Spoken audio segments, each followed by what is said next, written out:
I'm never not gonna hate this book. It I already didn't really like Revenge of the Sith that much. The movie. Like, it is my least favorite of the three.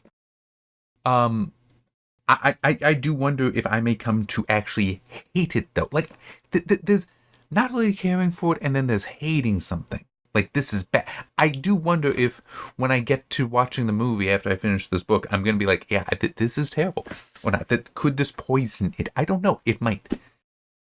But it is just, this is so bad. Alright,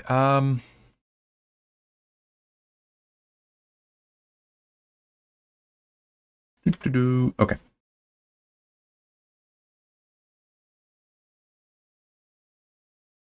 Start of the chapter. All of this. All of this. A little bit up here, and then some in here. Like, we are talking literal pages of this chapter. How it starts is just talking about Obi-Wan using the Force. Why? I mean, actually, there is kind of an explanation. I just realized I forgot to write it in my notes. I will do that, though. It's at the end. It's like, I kind of get some of it, but it's like, in no way do you need pages for it. Lines. A few lines is enough, but pages. And it also is stuff that kind of contradicts other things. Or it's like, it's very reasonable to ask, wait a minute, if this is happening, then shouldn't this be happening as well? Pay no attention to that. It's like, no, I'm paying attention to it because I have this. It's a reasonable question that you have no answer for, so you shouldn't have set things up to make me ask the question.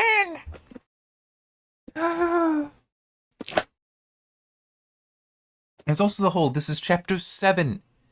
We've had 7 chapters because I'm counting the introduction as a chapter, just a section of the book, prior to this that have also talked about the Force. But this is just going on and on and on and on and on about Obi-Wan basically just becoming one with the Force and everything being one with the Force around him. So it's like, it is not just that he is Obi-Wan, he is also Anakin, he is Grievous, he is the droids, he is their blasters, he is the councils, he is the air, he is the ground, he is the battle outside, he is everything, and he is meaningless here. All of this, like, he has just perfect awareness, is even starting to influence things, which technically he should not be able to do, especially not with Anakin, even though it does say that he does push thoughts into Anakin's head, that he does control Anakin there. It's like, no, Anakin, being both a Force user and having a strong will of his own, should be totally resistant to that. Because it's like, you're talking about Jedi mind trick here, but on a whole nother level. And you're like, oh yeah, then that's going to impact Anakin too. Got a smudge on my glasses. Give me a moment.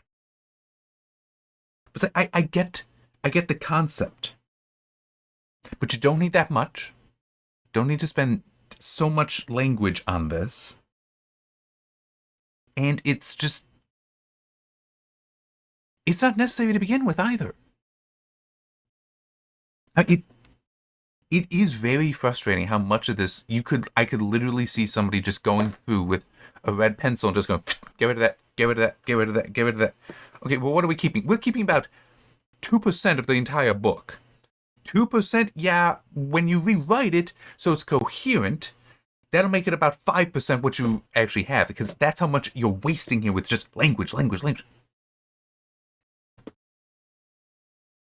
But as I said, they also contradict so much. So, for one thing, because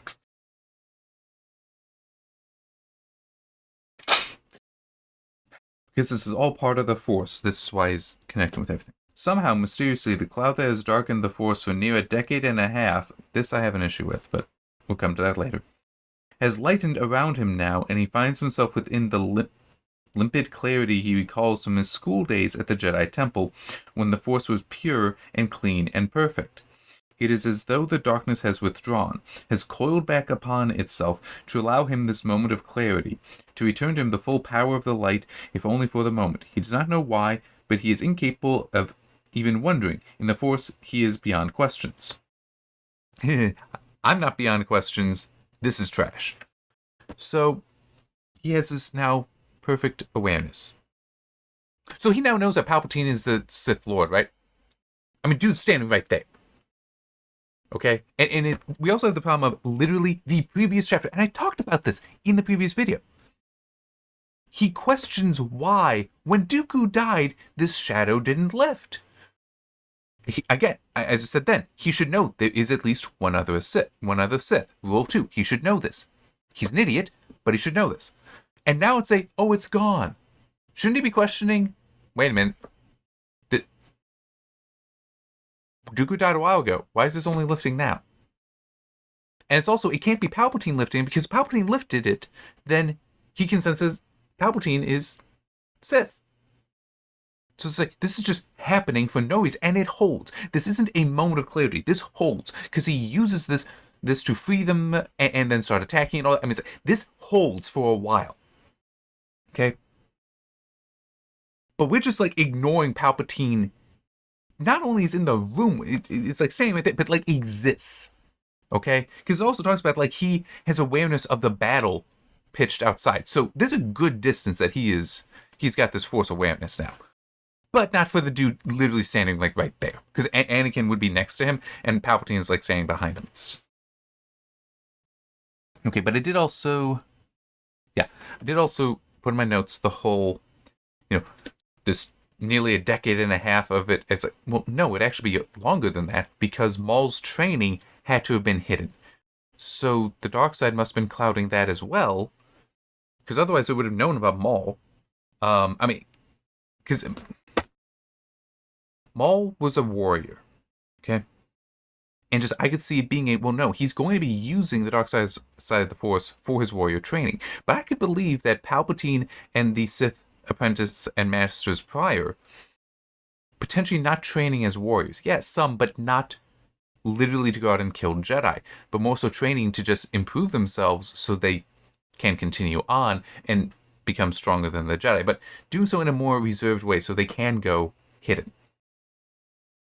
Maul's existence is contrary to that. He was all about, I'm going to go and start killing Jedi. That is going to be more angry to it, so you'd think it would be more visible than somebody trying to keep hidden. Because he doesn't want to be hidden. He does not want to be hidden. So you had to have the shadow then. Which means that, and Maul would have been trained for decades. Maul was older than Obi-Wan. So Obi-Wan should never have known a time when it was clean. But it's also, okay, Yoda is 800 years old. Yoda may have, or at least at a time when the Sith were not so actively trying to hide themselves. I mean, yes, some, but not like Palpatine is having to do. It's Yoda predates Palpatine's life. So he should have noticed this coming on. I mean, it doesn't make sense, and it gives these plot holes. Because it's somebody should have noticed it's suddenly coming on, certainly. If it suddenly ramps up. And it would have had to have been prior to that, because Maul's training, I mean, it just seems too unlikely to me, especially when in Phantom Menace, his presence and his force power was described as radiating out. That I think it was Qui-Gon specifically could just feel the evil off of him from a distance, that it filled a volume around him. And that was Maul just preparing to attack, not actually attacking. So Maul had to train, which means he would have been actually attacking. So if you're trying to be sensitive to this stuff across the galaxy, I'd imagine you would pick up on that. And there were times, because it referred to Maul actually being a veteran of fights, of battles. They should be aware of that. I mean, it's not just he was training, he was in warfare.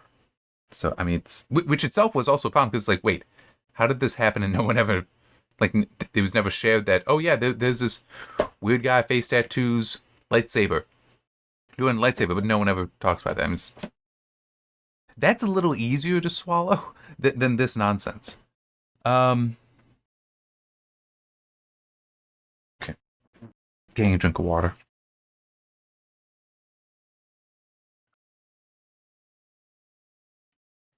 Until I start drinking, until I start talking, I don't realize how much I need to drink. But then we got this with Obi-Wan And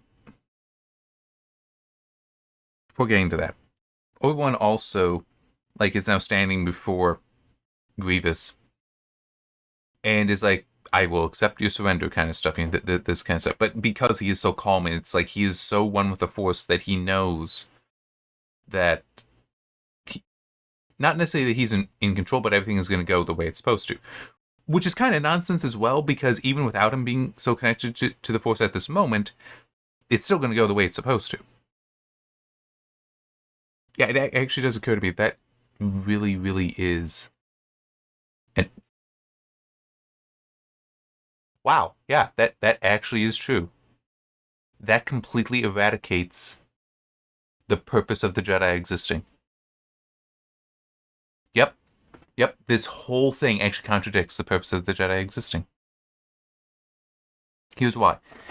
And this is, I'm only thinking now. The way it's describing it as though, yes, it doesn't matter, just things will go the way they're going to go, and that he is completely calm with that. Why does he need to be sensitive to the Force then?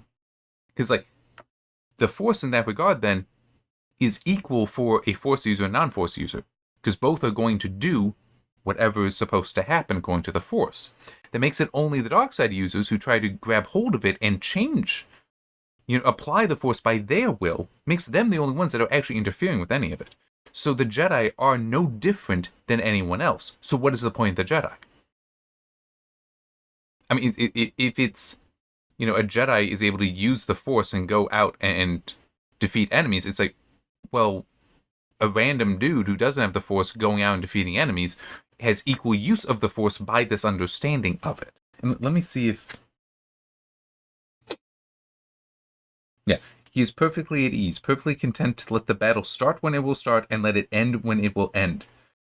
Just as he will let himself live or let himself die. That is how a great Jedi makes war. It's like, that's how anyone makes war. With the concept here, I mean, it's like you don't understand that Jedi do influence the Force. It's not a total surrender to the Force.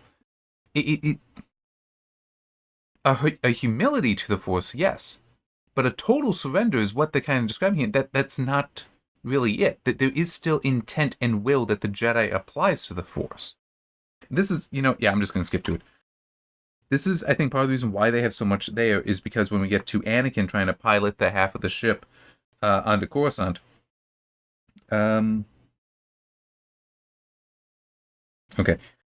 It is the Force that makes this possible, and more than the Force. Anakin has no interest in serene acceptance, but I was just describing as surrender. Serene acceptance of what the Force will bring. Not here, not now with the lives of Palpatine and Obi-Wan at stake. It's just the opposite. He seizes upon the Force with a stark refusal to fail. He will land this ship. He will save his friends.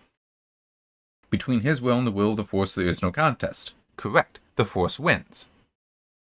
The Force has to win. So how it describes the Force, it would be an eternal existence, and Anakin is subject to it.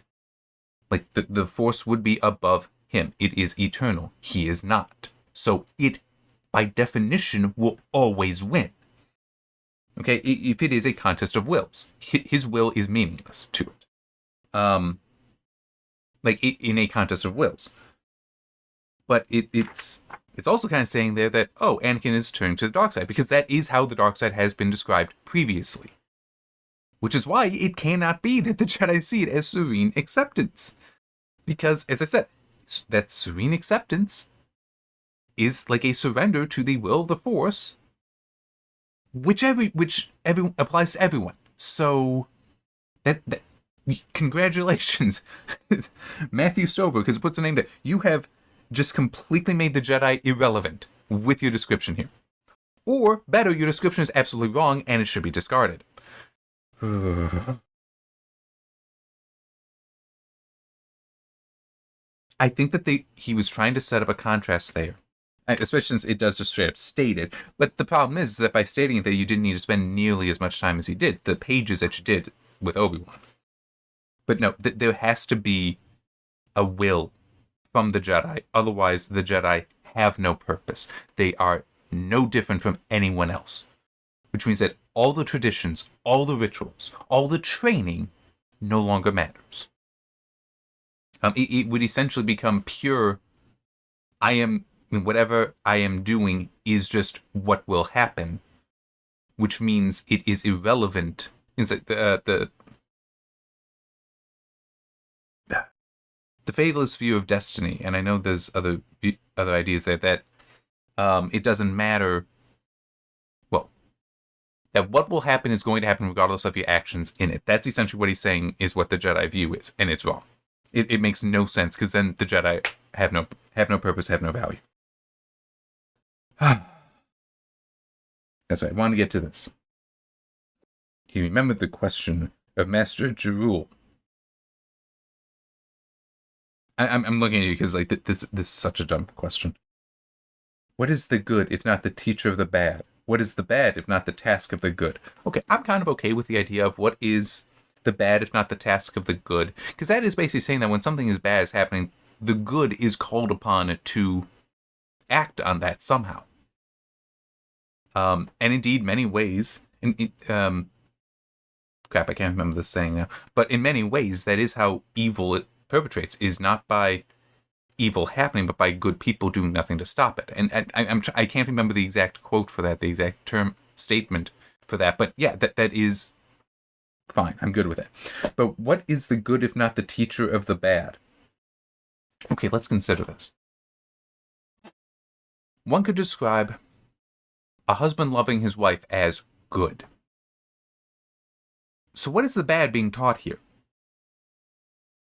Is it that, to not love his wife is bad? Okay, well, if he doesn't love his wife, then why is he married? Well, is it that loving somebody like that is good? Is the good, and not loving somebody like that is bad? But then does that mean that if he starts loving other people like that, that's good? No, that's bad. It's a truly stupid statement. And there's also a certain element of what is the good if not the teacher of the...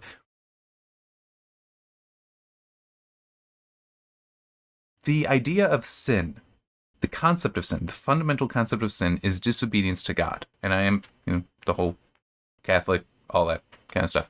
But it's like that is the nature of sin, is disobedience towards God.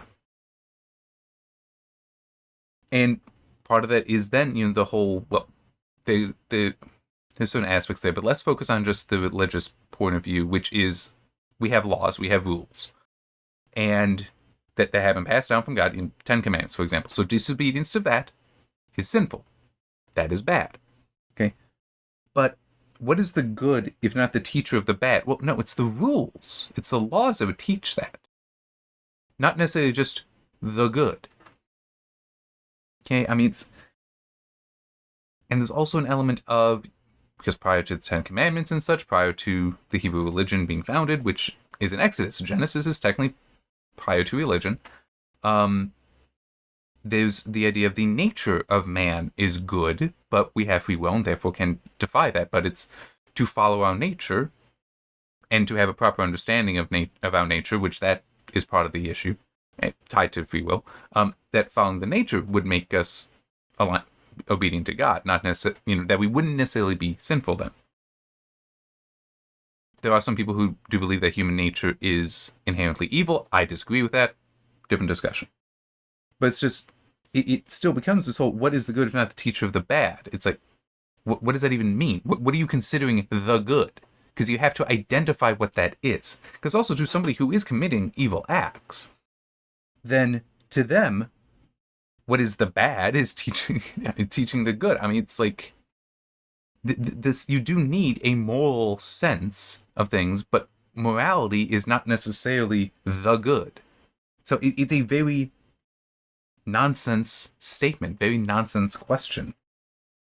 So I saw it and it's like, I don't think you understand this stuff. It's very annoying. Because again, it would be why didn't somebody strike that out and be like, this makes no sense, don't use it, or come up with something better. Unless it is, the idea here is supposed to be, see how just stupid the Jedi are? It's like, what the hell kind of question is this? What does this even mean?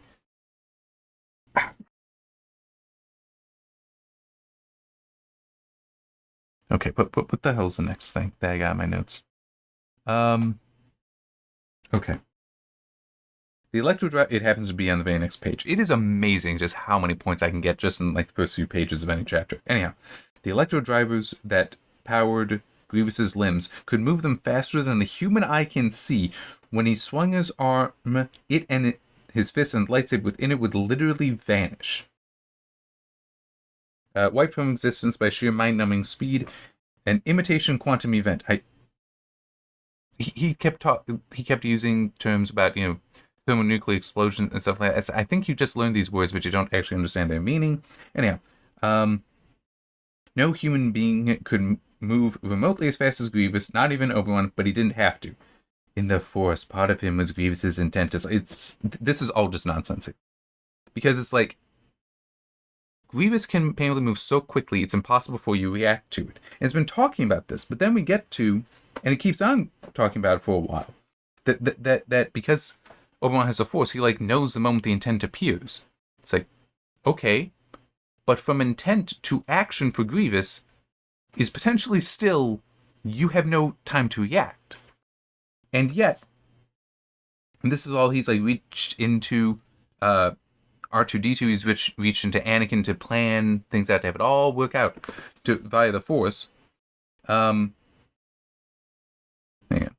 It was only Obi-Wan's personal sense of style that brought his customary gentle smile to his face. Boom, you're dead. And his customary gentle murmur to his lips. R2, boom, you're dead before you even have one syllable out. What the hell are you talking about here?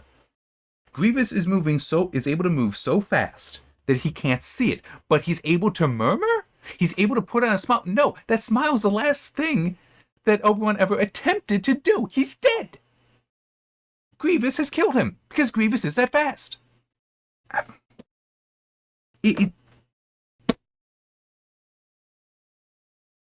Why are we believing that there is so much time between Grievous's intent, which technically he's had that intent for a while. It's just like the decision to finally act. But it's like between that and actually acting. Why are we believing that this is apparently a mountain of time?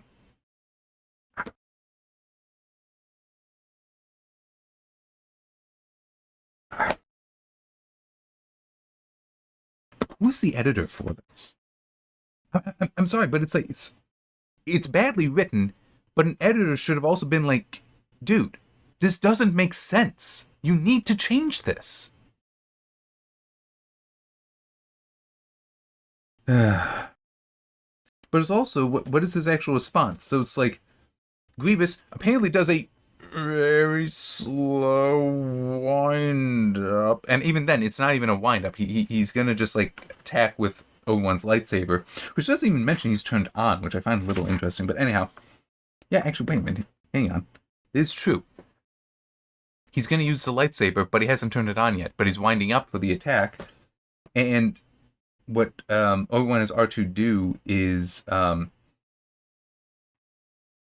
use an internal fusion welder that Anakin fitted onto his primary grappling arm. Okay. So basically, a torch that, despite R2 being over there, it's like, why is R2 close enough to Grievous to be a problem? But he's going to use that to hit Grievous because it will actually potentially damage Grievous, and so Grievous reacts to that. It's like, okay, so he's able to react so fast that, well, he will react and be distracted by R2's attack, but he can't react so fast as to have already killed Obi-Wan.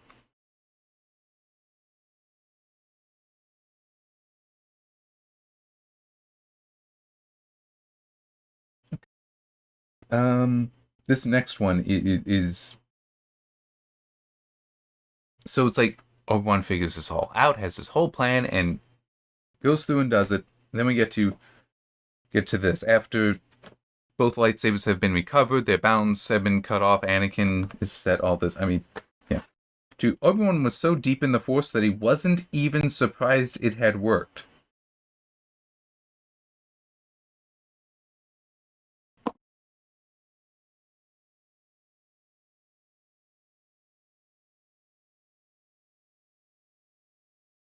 One. Two. 3, 4, 5. 5 pages of setting up Obi-Wan is tied into the Force perfectly. Pure serenity with the Force.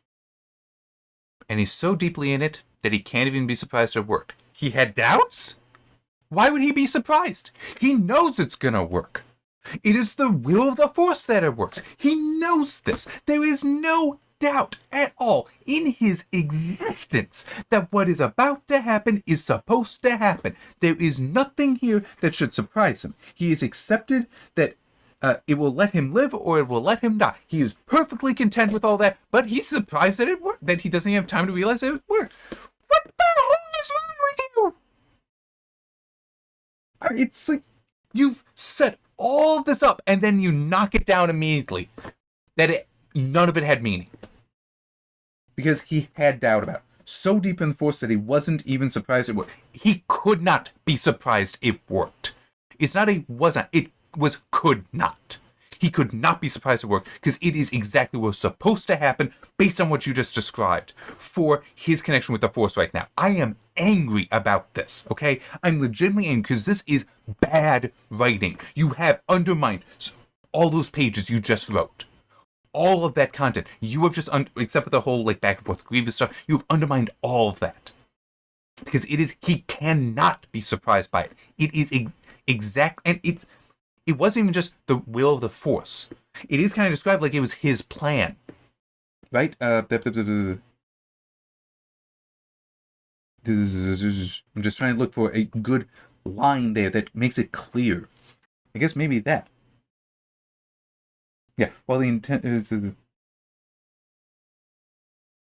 Okay.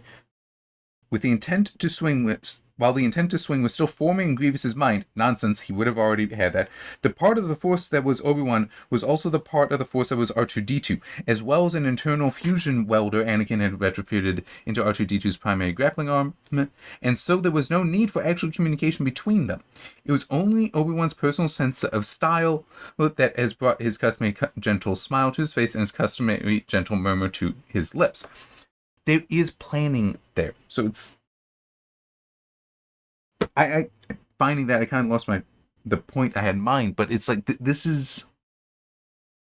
So you're also contradicting that So he did plan it, except that no, he was just following the will of the Force. But then it's also make up your damn mind. But there's also the question of okay, if he's able to do this and it's like influencing R2-D2, is influencing Anakin because it does describe.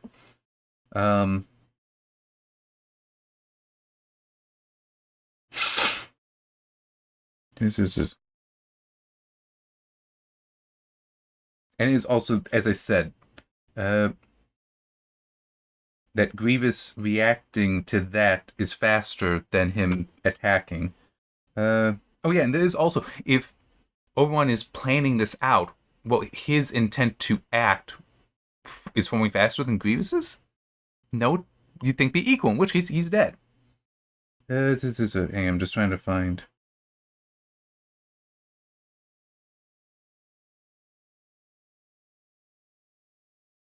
Yeah, and Obi-Wan might be able to temporarily reverse the polarity of the electrodrivers in the General's mechanical hands, so he drops the lightsabers. But still, it's like... So deep in Force that he wasn't even surprised it would... He knew it would work. It would not... None of it would have happened if it wasn't going to work. That's what you've already stacked. Hate it. I hate it. It's bad. It is legitimately bad writing. And it is just... You could delete that line... Or you could just rewrite it to make it clearer that Obi-Wan could not be surprised because it is all the will of the Force. You could have you describe Palpatine, although we're ignoring Palpatine's existence for the time being, because it would be like, Obi-Wan should know he's Sith Lord, but you could have Grievous being surprised that any of this is happening. You could have Anakin being surprised, though Anakin also should have some awareness, but that just... I hate it. Okay. We get a little bit later. I don't even know where. It describes R2 shot out his grappling arm, caught a line around his super battle droid's legs, pulled him down. And here, let me just try to find it. I think it's like right here, isn't it? Something like that. The little astromech droid had something. We're following Grievous's point of view. Had some kind of aftermarket cable gun it had used to entangle the legs of a super droid and yank it off its feet. And now was jerking the droid this way and that so that its arm cannons were blasting chumps off of its squad mates instead of the Jedi. How? When Jar Jar had his foot caught in a battle droid, he was kicking in order to have it then still fire off its blaster to hit other droids. He was actively kicking it. R2 has a line about its legs and is just jerking it. Legs and arms are different. Okay, I'm saying I don't see how you can reasonably believe that a pull on somebody's leg is going to get them to go doo, doo, doo. I mean, true, it's a super bad droid. It's integrated to the arm, which makes it even less likely that this could accidentally be going off. It also is unreasonable to believe that, oh, I'm jerking, so now the arm is, instead of pointing up here where it wants to be aimed, it's now going to be pointed over there, and over there, and over there, and...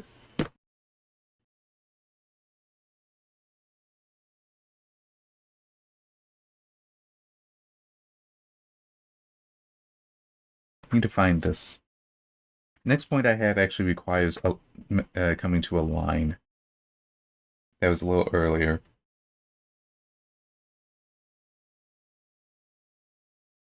Because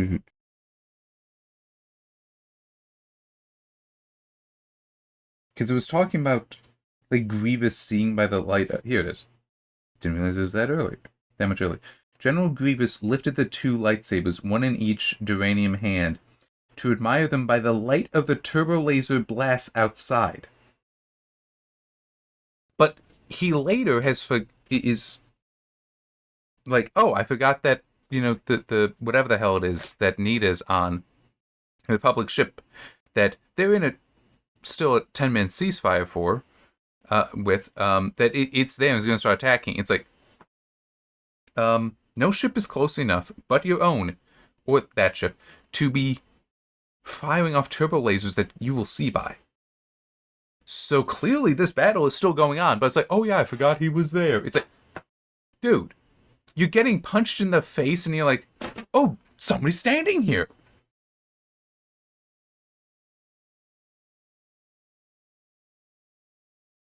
It's someone.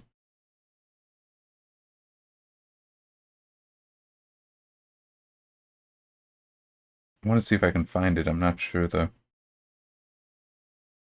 Might actually be a little later. Sometimes I keep track of page numbers, but that's mainly if I know I need to read something off.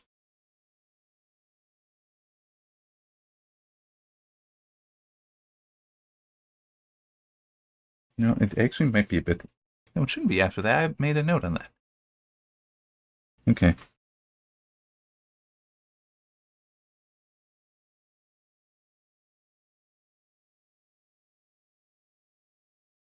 Yeah, it also talks about how the destroyer droids work, and it's like, okay, you clearly have no concept of anything. Wait, no, here it is. Yeah, Grievous thought in the excitement he had entirely forgotten about Lieutenant Commander Nita and Integrity, the name of the ship, but he was seen by the light of the turbo lasers, so it's like, you're attacking somebody, you completely forgot that you attacked him.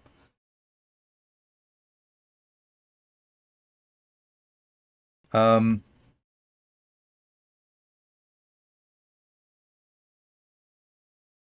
it's talking about the destroyer droid and its energy shield. The shield generator could not distinguish a floor or a wall from a weapon and would keep ramping up power to disintegrate this perceived threat until the generator shorted itself out. Yeah, it's also, the destroyer droid was the most powerful infantry combat droid in general production. And had one major design flaw. It's like, aha. Yeah, this is a major enough design flaw that means that all Jedi can easily dispatch it.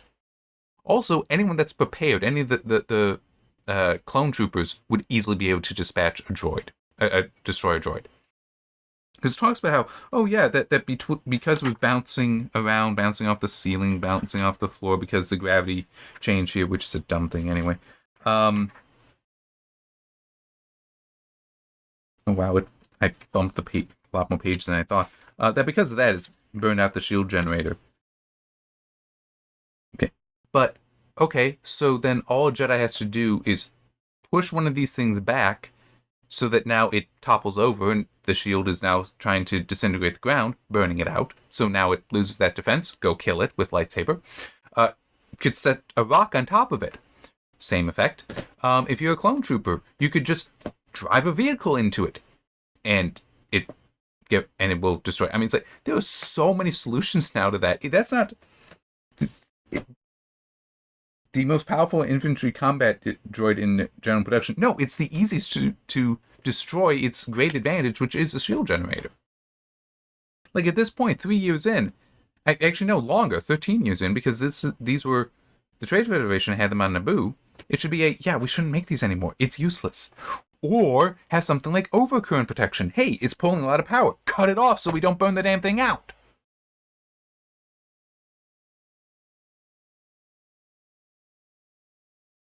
It's science fantasy, not science fiction. But it has to be reasonable. This is unreasonable.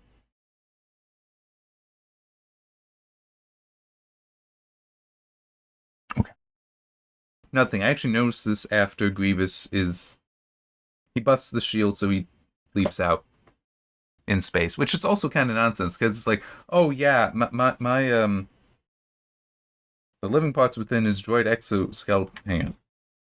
The pressurized synth flesh that encloses the living parts within his droid exoskeleton keep it from boiling away and all that. It's like, well, you also refer to him needing oxygen for those parts. He has an oxygen tank on him? Or, well, I mean, that doesn't really work. It's also, you described like his eyes being in the mask. So you have a cover over that is applying pressure because those should bust out potentially. I mean, it's like that. This is it's stupid. It really is stupid. But anyway, when he does that, there's zero mention of the fact that previously it was established that the ship was spinning. It's not anymore. He's on its own. He's just looking out at the night side of Coruscant, which is another problem I'll get to. Just looking out to that and seeing it there, and it's like we're supposed to be going like that, but nope. It's just stable. That we just completely forgot that. Oh yeah, that's a thing. I'm reading this a chapter at a time with long breaks in between, sometimes a full day, sometimes a few hours, and I'm noticing this. But apparently, no one reads this book fast enough to realize that. Wait a minute, that's not right, or it wasn't written, or when it was written, they just forgot.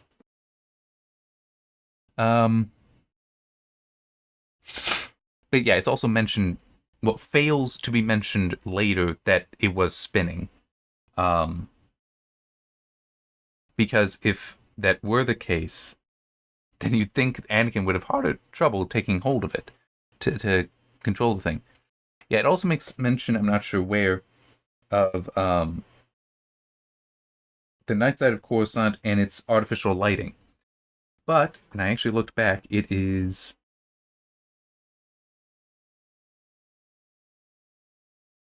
This is the literal first 2 sentences for Revenge of the Sith. The skies of Coruscant blaze with war. The artificial daylight spread by the capital's orbital mirrors is sliced by intersecting flames of ion drives and punctuated by starburst explosions, blah, blah. What good is this artificial daylight if it's only covering part of the night side? And there's also no mention of it. It's just artificial light.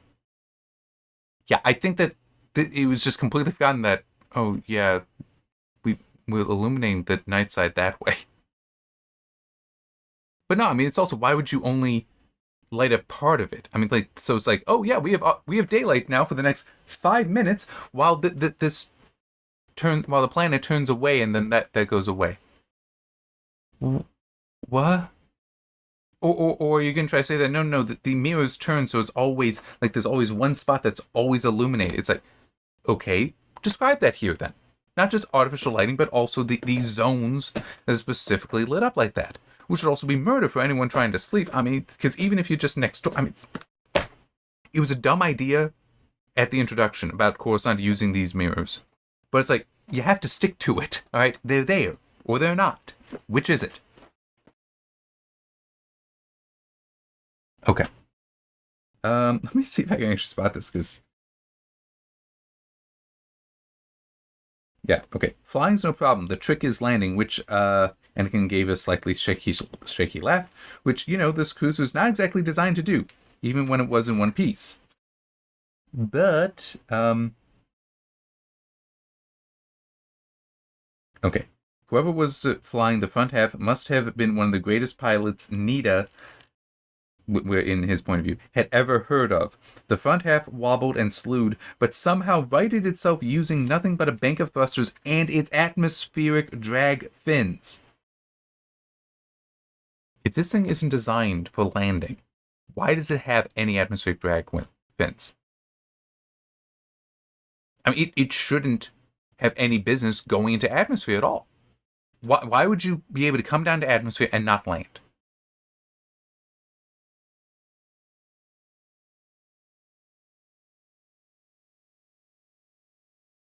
There is no answer. There is no answer. It shouldn't have any atmospheric capabilities. All right? Or it should have all of them. Because you wouldn't be trying to go into atmosphere for a battle with one of these things. That's what fighter craft are for, or smaller ships are for, not this thing. This thing should be designed so that from orbit it can annihilate any target on a planet. This is totally reasonable for it to do, for it to be just a spaceship. But apparently it's a spaceship that has no business being in the atmosphere, but it does have design elements specifically for when it is in atmosphere. This would be like having a car that is only designed for being on land. It cannot possibly drive underwater, but it has turbines on it, or propellers on it, so that it can pilot itself underwater. Is it? What? No, that's not how it works. Okay. This is Anakin Skywalker's masterpiece. I still hate this style. Okay. Just a moment. Sorry, just got a text I need to reply to, and I also got a drink of water. Anyway, many people say he, Anakin, is the best star pilot in the galaxy, but that's merely talk, born of the constant HoloNet references to his unmatched string of kills in starfighter combat. Also according to the previous books and movies, and also earlier chapters in this one. Hey, all that stuff we were just saying about this guy? Yeah, we're lying. But you also demonstrated it, and it wasn't just you, it was in private. No, I'm saying it's all lies.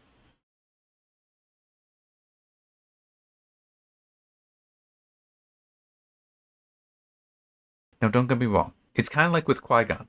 How I hated how it was building him up so high, and there was no need for it, saying he's the greatest swordsman in the galaxy. It's like, I get that. But this is, instead of saying he is one of the best, well, that he is the best star pilot in the galaxy. That's what it says here. It's like one of the best. That would be fine. And that he has a natural talent. And I think it was even in this book and not a previous one. Yeah, it was in this one.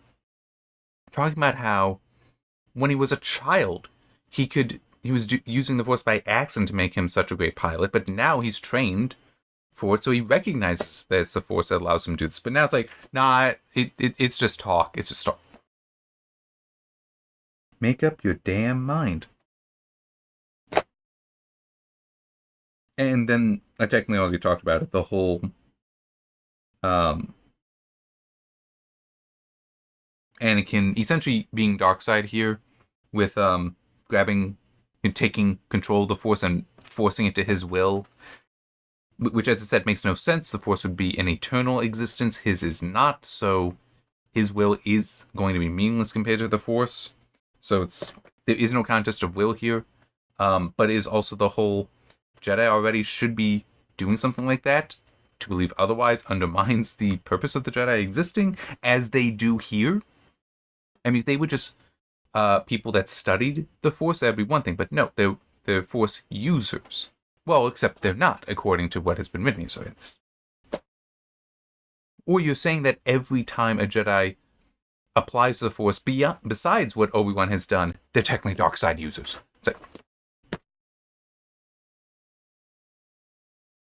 That ends this first part, by the way. Part 2 is Seduction. Titled Seduction. I think it was Victory was the name of the previous, but it's like, hey, I just gotta... Oh, how do you like that? There's another mention of orbital mirrors. I'm just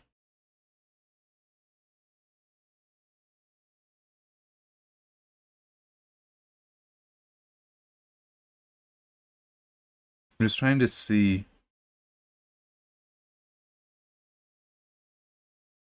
Okay. It looks like it does start, but we're following Mace Windu's point of view. That does start with the actual landing of the thing, which is also like really funny because you try and tell us that he's only got these maneuvering thrusters and these fins, and it is even then none of this is really working. He has to toggle the fins on and off to keep him from burning off. And do all that, but it's like, oh yeah, I can aim for that thing. It even says an eighth of a planet away. It's like, and land on the hardened field, the hardened runway perfectly. It's like, yeah, no, this is... I mean, no. It's just... Don't build this up as being so impossible a task and then have it all executed that perfectly. Okay, I'm just... Yeah. Because it's... Don't build it up as such an impossible task. Don't build up the person... Well, don't tear down the person that is trying to do it as his skills are merely talk, and then have it executed perfectly. It's like, you can't do all three of those things. Alright, so I have to amend my notes, just putting in the whole thing at the end where it's Anakin contest of wills with the Force. It's like, no, yeah. I've said it before, I'll say it again. I look forward to being done with this one and moving on to the next story for signed reading videos, which I know what it is. I'm not going to say. I know what it is. And it is so far and away superior to this. It's superior to a lot of these novelizations, but it's just such a much better book. And this is so bad. It shouldn't be this bad, but it is.